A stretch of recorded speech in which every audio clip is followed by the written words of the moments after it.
नमस्कार, आप देख रहे हैं मुजफ्फरपुर स्वतंत्र न्यूज प्रवीण के साथ। मुजफ्फरपुर शिवहर के भाजपा प्रभारी हरिमोहन चौधरी ने लोकसभा इलेक्शन में मुजफ्फरपुर और वैशाली में कांटे की लड़ाई हुई और वहाँ भी एनडीए अपना सीट निकाली है। और उन्होंने कहा दोनों सीट से मुजफ्फरपुर और वैशाली में पार्टी की शानदार जीत को लेकर वहां की जनता को हम बधाई दे रहे हैं। आप देखते रहे मुजफ्फरपुर स्वतंत्र न्यूज प्रवीण के साथ। धन्यवाद।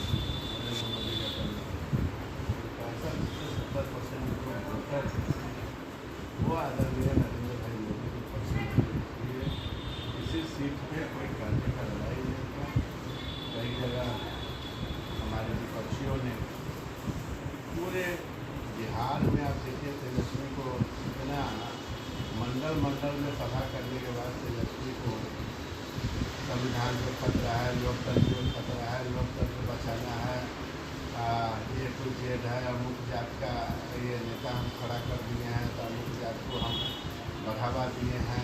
ये जात पात का खेल खेलने वाले को जनता ने बिल्कुल नकार दिया है। ये चीज़ परिणामों से परिलक्षित होता है।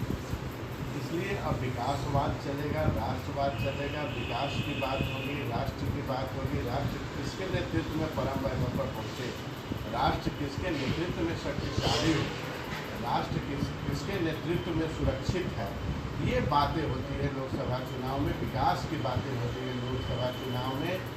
जात की बात लोकसभा चुनाव में नहीं चलती। इसलिए इन जातिवादियों को निश्चित रूप से जनता ने नकारा है, जिसका परिणाम है वैशाली है, शिवहर के प्रभारी है। शिवहर में भी लोग कहता था कि नहीं एकदम जनता जो है उसके साथ हो गई है, विरोधियों के साथ।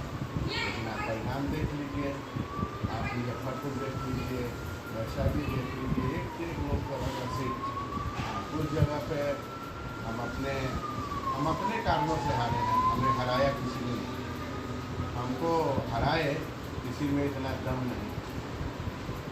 तो निश्चित रूप से हम वहीं हारे हैं जहां हम अपने आप में या तो फट गए थे या पर मतलब कार्यकर्ता निराश थे। जहाँ के भी कार्यकर्ता निराश थे, कार्यकर्ताओं ने काम किया है, काम नहीं किया है। तैयारी में कहीं ना कहीं से चूक हुई थी क्या? देखिए, तैयारी में कहीं से चूक नहीं है। कई जगहों पर जो उम्मीदवार थे वो कार्यकर्ता के पसंद के नहीं थे। कई जगहों पर कुछ गोलकटवा उम्मीदवार को लोगों ने प्रायोजित कर दिया था, खड़ा कर दिया था हराने के लिए। तो इन जगहों पे हम लोग कि 2025 में नीतीश जी फिर से पलटी मारेंगे, तो उस बयान को किस रूप में देख रहे हैं? देखिए, हर आदमी के ज़िंदगी में एक दो चांस आता है। नीतीश जी ने उनको 2 चांस दिए, तेजस्वी जी। लेकिन नीतीश जी भी अब समझ गए कि ये परिवार जो है बिना भ्रष्टाचार के नहीं रह सकता है, जिसको नीतीश जी बर्दाश्त नहीं कर सकते हैं। ये दूसरी बार भी ट्रांसपोर्ट पोस्टिंग का दुकान खोल दिए, नौकरी के बदले रुपया का दुकान खोल दिए। ये दुकान खोलिएगा तो नीतीश जी को बर्दाश्त नहीं है। और नीतीश जी ने तो मन से कह दिया है कि अब हम जीवन भर मोदी जी को एश्योर किया है कि आपके साथ रहेंगे। और निश्चित रूप से नीतीश जी हमारे एनडीए एकदम इफेक्ट है, एक साथ है। और 8 तारीख को पुनः नरेंद्र भाई मोदी जी के नेतृत्व में एनडीए के सरकार। नीतीश जी का कहना है कि अब इधर ही रहेंगे, उधर नहीं जाएंगे। हाँ, उन्होंने एकदम स्पष्ट कर दिया। और कहा भी नीतीश जी ने खुल के बोला, उनकी बातों को हम लोग जैसे कार्यकर्ता बड़ी गंभीरता से सुनते हैं।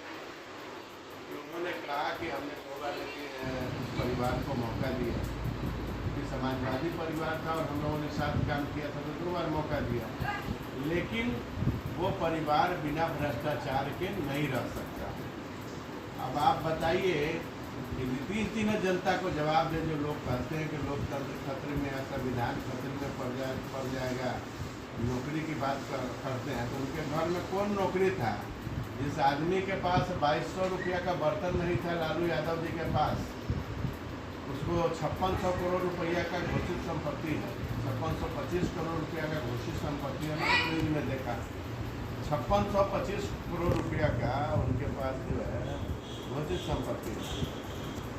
और हजारों करोड़ रुपया का ऐसा संपत्ति है जो बेनामी संपत्ति उनके पास है, जिसका कोई है मामा भगना दादा दादी फूफा फूफी के नाम पर। ये सारा संपत्ति कौन सा नौकरी तेजस्वी जी करते थे और तेज प्रताप जी की इतना बड़ा अर्जित कर दी, किस नौकरी से इतना पैसा अर्जित कर दी? इस बात का जवाब दे जनता को। जनता पूर्वक थोड़े पहले का जनता नहीं है जो गांव में वो टीवी होता था किसी के पास रामायण देखने के लिए, और अखबार कहीं कहीं आता था और न्यूज़ रेडियो में कभी कभी कोई सुन लेता था। आज हर हाथ में मोबाइल है, हर आदमी समाचार सुनता है, हर आदमी को सारी चीज़ें मालूम है। तो मुजफ्फरपुर की जनता क्या हर गरीब के पास शौचालय है, आपका मोहल्ला गांव खेत खलिहान सब स्वच्छ है, बीमारी नहीं हो रहा है। इस कोरोना से लेके अब तक नरेंद्र मोदी जी ने गरीबों का घर अनाज से भरने का काम किया है। 5 लाख का जो इलाज है, आप लोग भी पत्रकार है, पूरे विश्व में गूगल पर सर्च मार के देखिए, इतना बड़ा हेल्थ का योजना किसी विकसित देश में नहीं है जो भारत में इतना बड़ा योजना आदरणीय नरेंद्र मोदी जी ने दिया है कि 5 लाख का इलाज। और अब तो चुनाव के बाद जो घोषणा होगा, जिस परिवार में 60 साल से ऊपर का जो पीड़ित होगा उसका फ्री इलाज होगा, उसका भी आयुष्मान बन जाएगा, 5 लाख तक का इलाज फ्री होगा उसका भी। तो आप इतना बड़ा योजना आपको दिया, घर घर तक योजना को पहुंचाने का काम किया, सड़क भी बनवाने का काम किया। आज मोतीपुर में देखिए कितना बड़ा इंडस्ट्रियल हब बनने जा रहा है। आज पूरे भारत में मेड इन इंडिया का कार्यक्रम चल रहा है, अपना आयुध का सामान खुद भारत में बन रहा है। आपका 70% 80% मोबाइल अब मेड इन इंडिया यूज हो रहा है। ये आपका कितना बड़ा, कितनी दवाइयाँ जो हम लोग विदेश से मंगाते थे अपने यहाँ बन रहा है। कितने आयुध, राइफल्स और जो तोप के पार्ट्स हैं, जो हवाई जहाज, जो युद्धक विमान के पार्ट्स हैं, वो भारत में बन रहा है। भारत तृतीय अर्थव्यवस्था, विश्व में तृतीय अर्थव्यवस्था की ओर अग्रसरित हो रहा है। इस कालखंड में ऐसे बड़े ऐतिहासिक निर्णय लिए जाने हैं जो निश्चित रूप से भारत के विकसित भारत के संकल्प को सिद्धि तक पहुंचाने का काम है।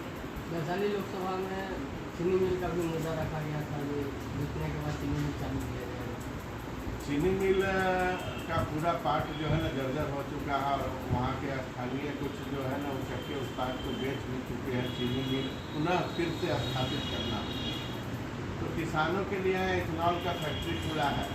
उसमें गन्ना का खेती नहीं करके अगर मक्का का खेती करते हैं तो मक्का बहुत अच्छे भाव में यहाँ आ रहा है। 100, 150, 200 ट्रक मक्का का जितना चीनी सप्लाई होता था उससे 2-4 गुना मक्का का सप्लाई हो रहा है। 2 फीड का फैक्ट्री खुला है, और भी कई फूड पार्क यहाँ बनने जा रहा है, कई खाद्य सामग्री के फैक्ट्री खुलने जा रहे हैं। तो निश्चित रूप से कि यहाँ के किसान मक्का, गेहूँ, चावल इनका बड़ी आसानी से यहाँ बिकेगा, अच्छे दामों में बिकेगा।